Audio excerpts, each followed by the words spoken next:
on December 21st, 2012. And what you find is in virtually every society, native society, there is also a legend about the cycles of Earth.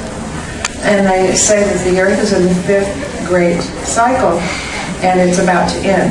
That the fifth great cycle of the Earth will end in fire. They call the fifth great cycle the final cycle.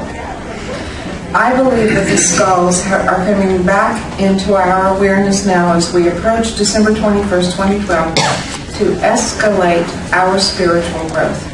I believe that they were seeded here, planted here, provided whatever word that you choose to use so that we would have the tools that we need as we approach this time frame. I believe, as Nostradamus believed, as Edgar Cayce believed, that what happens on December 21st, 2012 will be based on us, how we have grown, how we have evolved. And I think that one of the first things they teach us is that regardless of the packaging, regardless of the belief system, underneath we are all the same.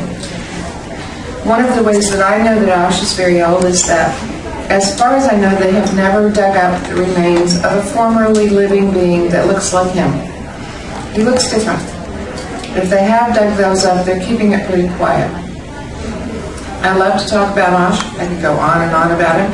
But the purpose of today's gathering is so that you can ask him questions.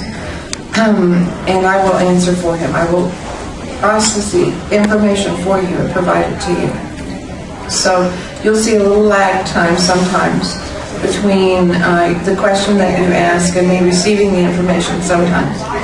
I'm happy to give you more information about Ash if that's your question. I'm happy to answer that for you. Once you guys get the hang of what we're doing, it can be really fun, and I will